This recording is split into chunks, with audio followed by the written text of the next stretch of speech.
Right now, UX is fighting for its very life. And until we get past the whole kumbaya thing and having real conversations about the value of measuring and understanding the user experience, we're going to die to the robots because we are unwilling to have conversations.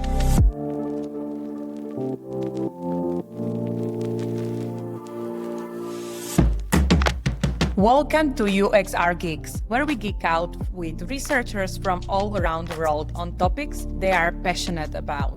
I'm your host Petra, a senior UX researcher and a research advocate, and this podcast is brought to you by UX Tweak, the UX research platform for recruiting, conducting, analyzing, and sharing insights all in one place.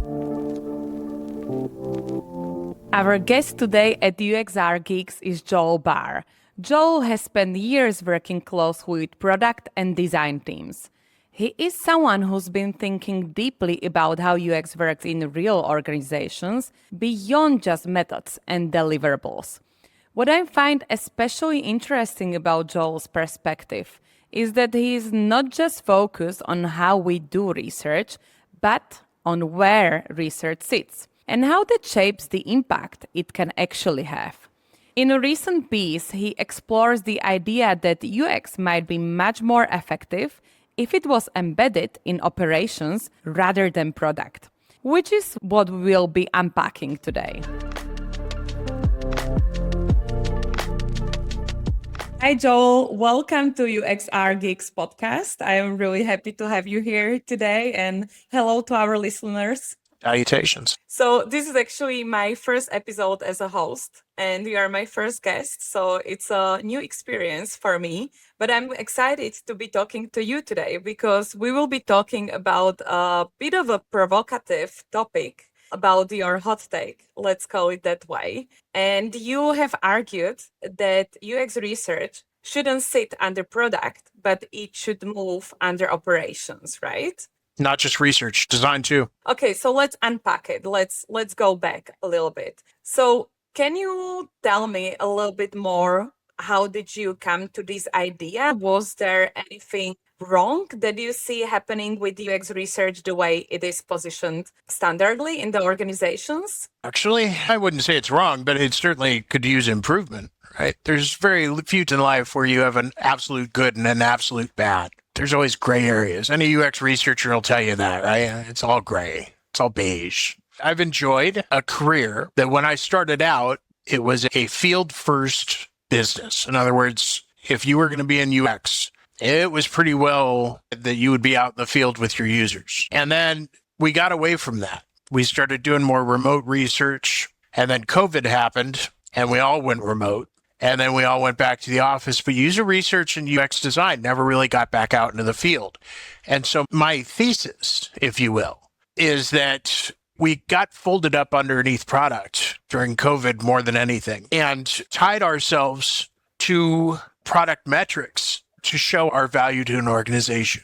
My thesis is that is misplaced. Where we should be is under operations with sales and implementation and retention, such that we tie the value of user experience into the selling of that user experience for a customer. And in my career, the most valuable and the most impactful pieces of research that I've ever done with my teams has always been in the field, always. If you do it remotely, you only get a little vignette, of a user's life and where they are using your products. If you're in operations, if you're out with sales and implementation and retention, you get to see the entire user ecosystem of how they're accessing your product and why they choose to access your product in a given context.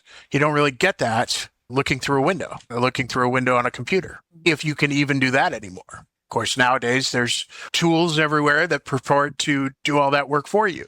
And then we have the rise of the machines who say that you don't even need to talk to humans anymore. We can just generate synthetic humans and you can just do research on that. That's pretty scary. I want to focus a little bit on that move from product to operations, because in some organizations, It's the way it's done. It's the way people are used to working. And in some organizations, it works, right? Because the researchers work closely with the designers, with the product managers, with the development teams. And they are enjoying this way of working. But what we see happening is the democratization of research. So they're asked to do less and less. So what would you recommend to these researchers who are in the middle of this change? Because just moving to the operations is not possible immediately. Are there any small steps that we can take in between? So you're right. Like, it doesn't work for everyone. If you have a completely virtual product, let's suppose you're Zapier or you're in the WordPress space, which is a gigantic virtual market where there isn't much physical component to product offerings. My thesis doesn't work for them. And I'll just be honest, it's got limitations like any good science does. If you're sitting on a product and you have a physical product or a software as a service that goes out to customers, then your first call really is to sales, right? And understanding their KPIs and understanding what they need to do to meet their metrics. And through that effort, talk to people in implementation, ask them when they go out into the field, see if you can get a seat on that plane or in that car, and just go out with them. And while they're doing their work in product or doing retention or customer success, you're right there also in the field with them, but finding out the real stressors of users in the field when the rubber meets the road, as it were. So as people understand product on the ground, you're at the ground level. You are in situ if you're an anthropologist. You're in the middle of the house, as it were, rather than looking at the house from the outside and just guessing what goes on inside. So the real steps are just making inroads inside your company and having conversations and finding out how can UX affect the outcomes of sales professionals and implementation and the rest of the people in operations. If you can work on increasing their KPIs or exceeding them, it becomes a very easy conversation to have because you're helping them succeed. You are the conduit between them and the user. And through you, the enterprise will end up building better products because you're on the ground right where the products are instead of just in a theoretical capacity. And you have argued that when UX sits under the product, it becomes a support function, that it's not the ideal way for UX research to work, right? But I like this term servant leadership. And that's how I see UX research in organizations. We are not the leaders telling people what to do. We should connect with other teams in the organization. We should connect to sales. We should connect to marketing. We should be connected with developers and so on. And through this servant leadership, through asking them questions and collecting the information, we should create these insights and give that to them so they can make smarter decisions and work faster and so on. And having said that, when I read your thesis, I was taken aback a little bit because when I saw the notion like X should move under operations, it was hard for me to grasp. But when I look at it this way, it makes way more sense to me. So is there anything that resonates with you when it comes to servant leadership? They say that if you get above a certain level, your role becomes strategy, and then you just accept that you're not going to be in the field anymore. I don't find that to be true. I think the best leaders lead from the front and not from the rear. And I think that I could be a director of UX. I could be a vice president, grand poobah of UX, right, at some gigantic enterprise. And I'm still going to be in the field with my direct reports who are also in the field. Not because I'm there to watch over them, but because I'm just as interested in solving the problems of humanity as it relates to enterprise product as the rest of my researchers are. I think, the best leaders I've ever had in my career have been field first UXers. In other words, we can design anything we want on paper, and we can design it in some kind of software, Figma or whatever. But until we're out in the field and we actually watch humans use our work, we have no idea really what we're designing for. It used to be, before COVID, large enterprises regularly had laboratories. We could simulate real life in the use of our products. We've gotten far away from that now. And you really only see it in the largest of enterprises, right? Some of them have mock stores that they bring customers into just to watch them. I think the best work is done out like in situ, even if it's just watching people in an ethnographic kind of way. just watching how people behave, learns tons of ways we can affect product, tons of ways. And so I think there's validity in the servant leadership standpoint. I think there's validity in disagreeing with the entire thesis. I didn't want everybody to just be like, oh, I totally agree, and just pass it off. I wanted to have debates, discussions. Right now, UX is fighting for its very life. And until we get past the whole kumbaya thing and having real conversations about the value of measuring and understanding the user experience, we're going to die to the robots because we are unwilling to have conversations. But there is still the demand for research, but it's changing the way it works, what they want and how fast they want it, and etc. And some researchers are like, that's the only thing they can do is the behind the screens tests. User results may vary, right? My thesis is essentially that if you're unwilling to or unable to fight for the ability to get in front of real physical users, then maybe you're not at the right organization. If that's not valued by your organization, if you espouse the same values as being in the field as I do and others do, we're measuring things like value and trust and stress. One of the greatest studies I ever did was around stress levels of individuals running from a terminal to a rent-a-car counter. And we measured how stressed out they were while having to use the app on the run. And we got our little stopwatches out. We measured how far the distance was. And then we measured just how well the product worked in the hands of a normal, regular, everyday user, but also how stressed out they were and how much or how little the app helped alleviate their stress by its ease of use. You'd never get that remotely. So what I'm gathering here is it's not only about the move from product into operations, but it's also about the in-field research. That's something what needs to be brought back. So we are in direct touch with the users and the way they are interacting with the products that we are developing. If you can walk me through an example of an organization before making this shift and after. I won't tell you the name of the company, but it's very large and you probably order from it.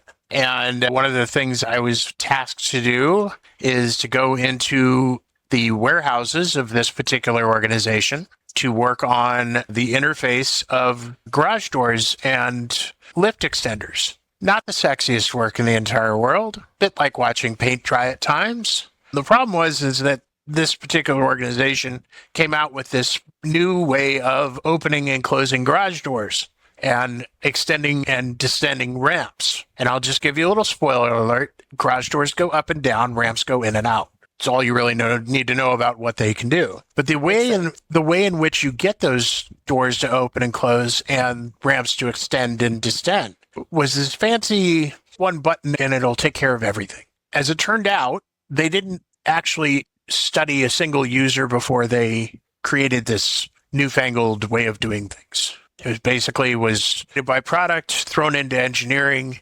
developed, and thrown out into the field in the old-fashioned product-first way, right? And we'll fix whatever goes wrong in the field. We'll watch the JIRA tickets, as it were. It turns out that warehouse workers are not particularly tech-savvy. And so the call went out, nobody is using this new interface that's worth millions and millions of dollars that it took to develop it. Nobody uses it. People go and do the manual way instead, which wastes, on average, about a minute and 30 seconds of time. And so they deployed myself and others out to these warehouses to find out why people aren't using this particular interface to make garage doors go up and down and ramps to go in and out. It became quite clear no user was consulted in its design. And you know this because one of the things that this particular company's warehouse's safety mandates is that all users, all employees, wear gloves to protect their hands. Unfortunately, the screens that they have to interact with aren't glove friendly. You have to type in little tiny letters and are not great for gloves. There's no language support. So if English is not your first language, there's not a lot of options for you to work on. And as you might imagine, warehouse workers come from different places, as do we all. And a lot of them just didn't understand the verbiage of what was being asked of them to do. And then there were the other problems with notifications and that sort of thing on the screens themselves. It's a very complicated system. It's intended to be simplistic in its design and its function. But when it goes wrong, or when the user does not do things in the right sequence, the product gets out of hand rather quickly to the point where a door goes down and is no longer functioning. In these warehouses, no air conditioning, no heating, which really got down to the grits of why these folks weren't using this product and forwarding up our recommendations, not to product, but to operations and engineering. Changes happened overnight. They were rolling out updates week after week. And now they have 95, 98% usage rate for this one system. So that was a real eye opener. And this is a very large enterprise that does a lot of business. And here we are, little user researchers out in this little podunk-ass town in the middle of Kansas, reporting back to this place on the West Coast that their system that they invested millions and millions of dollars in, one, doesn't work for the user, two, doesn't meet the user's needs, and three, needs to change or nobody's really ever going to use it. And they were rolling out changes in weeks, not months, not years. And it was all evidence-based and videotaped and reported on, and here's what needs to change. And I'll give you another great example of this. On the doors, on the interfaces, when you're doing opening and closing operations, there was an ear-splitting beep that would go constantly while it was doing these operations. Just made your ears ring sound, loud, and just at the right tone to where it makes your ears ring afterwards for about 2 minutes. And the manual mode did not have that beep. Only the new mode did. And to be honest with you, these guys were taking styrofoam cups and taping them to the speakers. They were doing all sorts of ways to get it to stop beeping, and it was a terrible quality of life thing. Engineers don't know about that. Product people don't know about that. To them, that's the way it's supposed to work because of safety, and you're trying to alert everybody around you that you're operating a really big door that can crush them. But if you're a user, you're right up against that speaker, and it is loud. And so one of the most immediate fixes that we sent back from the field, you got to either figure out a way to lessen that beep in volume or just take it out altogether or make it more pleasant because, my God. And it took them a week, and they eventually just took the beep out altogether. And you have that in SaaS as well, when users find a workaround to something what was not intended that way, and suddenly they're using your product completely differently to what you have intended. You couldn't anticipate that. And you get that through research. So far, that's the case, yes. I'll give you another one, same idea. And we were at a company that sold, Hondas, I think it was, Honda's foreign cars. They were big users of our products. They were probably one of our biggest customers. And we get there to Vancouver and we find out that they're not using our product necessarily. They were so tired of the product working poorly that they went and built their own that sits on top of it. So you want to talk about workarounds. They made an end-to-end workaround that sat on top of CDK so that it would work in the way that worked for them. It'd be like taking a car that you wanted to go across a river and putting floats on it. You're still driving the car, but the floats are what keep you above the water. And that was a very eye-opening experience. And so we reported back, we're like, hey, you're going to want to study these guys some more because they're making your software work by building something on top of it, like a reskin or refunctionality of your software. And it's working great for them. And I tell you, that raised some alarm bells. Well, as it should. Yeah, definitely. Okay. But if I circle back to the operations, right? So I still see in product a lot of strategic decisions happening. So if the research is moved from product, do you think that there is the risk of losing this power of the impact on strategy? I don't think so, because strategy is only so good as the evidence allows. Right? If you have incomplete evidence to back a product decision, if you're lacking research, what are you really strategizing around? I think that should be an open question. If you don't have on the ground research, what are we really strategizing around? Yeah, but that's what I'm thinking. You also mentioned at the beginning that if the lead or the CEO is not listening to the research and all the main decisions are not based on research, then you are developing for no one really. So that made me think whether this is a structural issue or a leadership issue, because I have experiences with a company where the CEO was coming to the research calls, the GM was listening to them on a regular basis, so they stayed in touch with the user and they understood the user problems and pain points and etc. And that to me was leadership where research was right in the center of all the things. My thesis does not apply to everyone. I am fully aware of that. And I make no assertions that my thesis or my ideas are ubiquitous. In other words, your mileage may vary. And if my point of view is something that you enjoy and you want to put in your own organization, do. If you don't enjoy my point of view, it's okay. That's why I made it. I want you to push back on it. I want you to say, that this doesn't work in my organization. Okay, that's okay. But yeah, like leadership, I think, is a big part of it. I've interviewed at a number of companies lately where the head of UX was never in UX to begin with. They sat in marketing or they sat in product and they got knighted into UX as a kind of a fascination, or because they needed the chair filled by a body that they didn't want to go out and hire. And now they're trying to hire field and very experienced researchers and designers to sit on their products more. And I'm just like, man, we could do so much better. We could do so much better. And I understand why decisions like that are made. But I think where we're getting to now is where humans are beginning to be able to delineate or be able to tell the difference between companies who are phoning it in, right, or using slop, as it were, to comprise their experiences, and those that actually put the work in and study. I think humans are starting to see a real difference there. Yeah, and we touched on that, the usage of AI tools when the companies are trying to substitute the researchers with the AI tools. And they think like the good enough result is all they need, or the good enough research is all they need. Which is funny because AI user research is so easily manipulated. Every so often, I'll run an experiment where I'll take insights from a study I've done or something like that from an old study and throw it in AI transcripts. Then ask it to analyze it, come back with results. And then I'll say to it, no, that doesn't work for me. I really need more negative responses. And it just says, okay. And it just rewrites it in negative. And I'd say, oh, yeah, that's too negative. Can we make it a little more positive? Oh, sure. Well, that just does it. That tells me AI insights, especially if you're using synthetic users. There are very few guardrails that account for integrity of the research evidence. In other words, if you want to use synthetic users or artificial intelligence to back your product point of view, it's very easy to just ask the AI to come up with whatever you need to back your point of view. And I think that's a real danger now, right? I think that's a danger because everything's all about saving money on labor, right? And why wouldn't they be?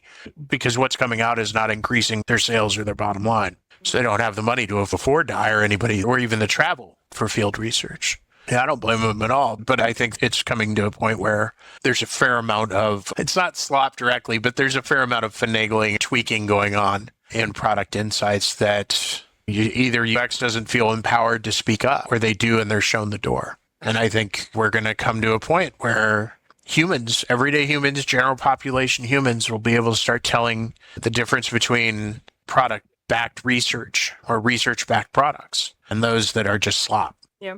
Well, in next week, we actually conducted a meta-analysis on the synthetic participants. So we have collected everything that is out there, all the studies that have been conducted across different industries. There was healthcare, there was technology, and etc. And that's the findings that we gathered, is that the synthetic participants should not be used as methodology. They are a tool to help you get started, to come up with your research plan and so on. But it's not something that should be your final outcome because it's just too vague. It's biased. You cannot go into so much depth. You don't get those random wow moments with synthetic participants and with AI. You cannot have AI as a human element, right? It's still not there. So I'm completely there with you. Not yet. Every day they try and replace UX research, every single day. And I knew that. I knew when I signed in, I was going to be the underdog for life.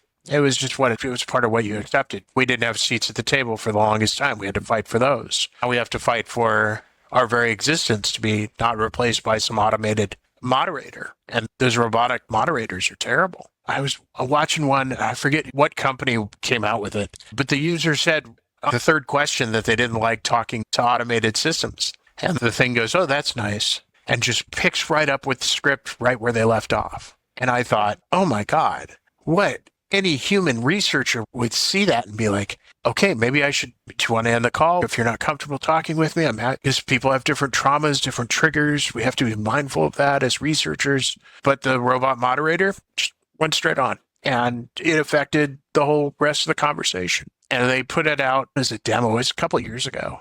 And I remember going on the comment section and just going off and being like, why on earth would you do that to a human? Yeah, there is so many things happening that we as researchers don't like. And I think it has its due date. Like, people eventually will realize that they cannot get the real insights, the good quality of research from these AI tools. But it's going to probably take some time. I don't even talk to recruiters anymore that use automated systems to talk to me. Hi, this is such and such from some kind of recruiting company. Is this such a stand? No, I just hang up. I don't care if it's the greatest job in the world. If they're not willing to commune with me on a human level, I just have no time for them. Yeah, I think also a context is really important when it comes to the AI tools. I was gathering that from what you were saying as well, that AI tools do not have that context. And research should be connected. You have mentioned that research should be connected to sales and to the KPIs and to the revenue and understand the retention and so on. So what can researchers do today to better connect their work to revenue and retention and trust? So the way I would advise people to go about having those conversations is to try and figure out the schedules of the folks that are going out into the field on site and I will tell you that it will not probably fit in very neatly with a product agile sprint, right? Mm-hmm. Because sales and implementation, retention, customer success, they all go out at different times. But if you can get on the schedule or on their travel schedule, or at least understand where they're going, you can start having conversations ahead of time. And it may take a matter of months. It may even take years to pull off. But eventually, if you keep making the case for the need to be in the field with your users, understanding how and why and where they use products, you're going to change the entire way the entire enterprise looks at their human users in ways that robots can't do. And I think that's going back to what you said about the synthetic user researchers. The one place robots can't go or understand yet, because who knows, 40 years in the future, that might be different, but they can't understand the context of where humans exist. To an AI, the world looks in the same way that a mirror at a funny park or an amusement park looks, right? It's all topsy-turvy and all that. That's an AI's understanding of humanity. And when we look away from the mirror, we see the world around us. And I think that a lot of enterprises is enamored with the way the world looks in the funny mirror. I want to turn it to something positive, because we were talking about a lot of dangers, a lot of risks, and etc. But I do think that there is a future for research. And I was gathering that from you as well, right? That eventually the management will learn that developing the products without talking to the actual users and seeing them use their products and so on will just not make sense, right? So to sum it up, you have advocated for the in-field research, for moving research from under product to the operations, so they can support all the different teams and gather all the information that is in the company, and so they can be in touch with the users, right? Is there anything else that I'm missing here? So you're tracking correctly, but the metrics of the value of UX, both design and research, being tied to sales and not CSAT or NPS or something like that, something arbitrary, is where really we show our value in a way that companies cannot ignore. For so long, we've been asked to show our value to what is your value to the organization?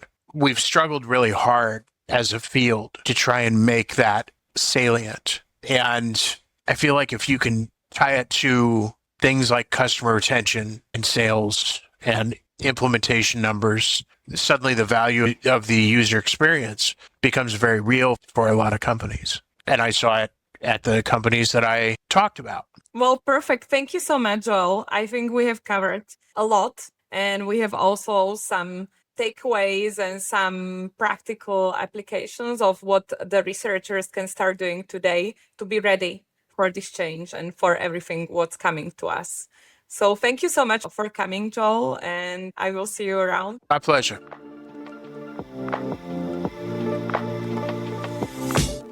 Thank you for listening to UXR Geeks. If you enjoyed this episode, please follow our podcast and share it with your friends and colleagues. Your support is really what keeps us going. If you have any tips on fantastic speakers from across the globe, feedback, or any questions, we would love to hear from you. So reach out to geekspodcast@uxtweek.com. Special thanks goes to my colleagues, to our podcast producer Katarina Novikova, our social media specialist Daria Krasovskaya, and our audio specialist Melisa Danishova.